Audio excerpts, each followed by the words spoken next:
Bonjour à tous et à toutes, aujourd'hui nous allons dans une exploitation du Médoc qui produit du maïs semence et des légumes. Vous allez voir que l'irrigation est très importante, il a fallu simplifier l'utilisation des pivots, ça s'est fait avec des sondes. Bonjour Rémi. Bonjour.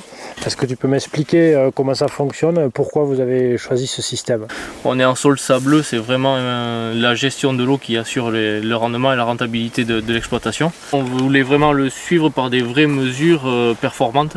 Avant c'était un petit peu à l'œil, on allait dans les parcelles, vérifier avec une tarière l'état hydrique du sol. Et aujourd'hui on est passé sur ce type de sonde là qui est vraiment une mesure à un point précis de la parcelle de tout le profil du sol sur 60 cm. On a l'état capteur par capteur, donc tous les 10 cm du sol. Donc aujourd'hui ça permet de coller au mieux au stade de la culture et d'être au plus proche des racines. Donc on voit aussi les consommations par tranche de 10 cm. Donc ça nous permet d'estimer nos consommations dans le sol.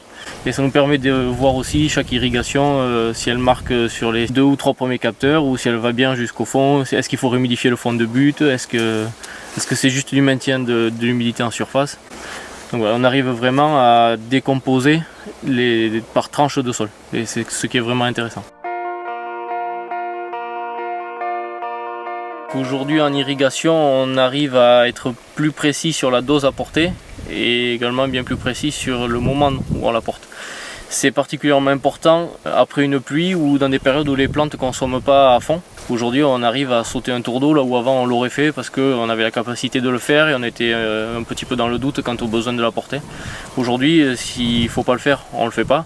S'il faut en faire un petit, on fait un petit. Et c'est beaucoup plus facile aussi de savoir quand redémarrer une irrigation après une pluie. Donc là on a une seule sonde qui mesure 6 profondeurs.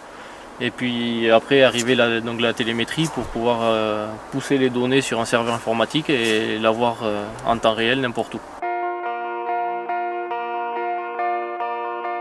Donc moi ce qui m'intéresse c'est tous les matins, depuis mon bureau, depuis mon smartphone, je fais un bilan de l'état hydrique de toutes les parcelles et j'en profite pour adapter les vitesses de pivot, pour les allumer ou les éteindre s'il y a besoin.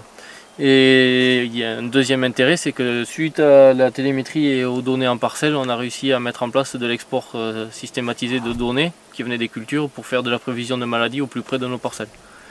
Aujourd'hui on arrive à faire tourner des modèles de maladies, notamment en milieu de pommes de terre ou alternaria carottes, sur nos données réelles de la parcelle, de la variété, avec nos irrigations. Donc c'est la suite logique. Et nous allons tendre vers de nouveaux horizons. Aujourd'hui on a vraiment beaucoup de possibilités qui s'ouvrent avec la télémétrie et les données de la parcelle. On arrive à avoir une combinaison entre des données météo et ça qui nous donne accès à des modèles d'insectes. Il y a énormément de choses qui sont en train d'arriver sur le marché et il y a un avenir énorme là-dedans. On remercie Rémi pour ses explications sur les sondes capacitives à profil. A bientôt pour un nouvel épisode de Simplicidé et n'hésitez pas à suivre la page Adama France.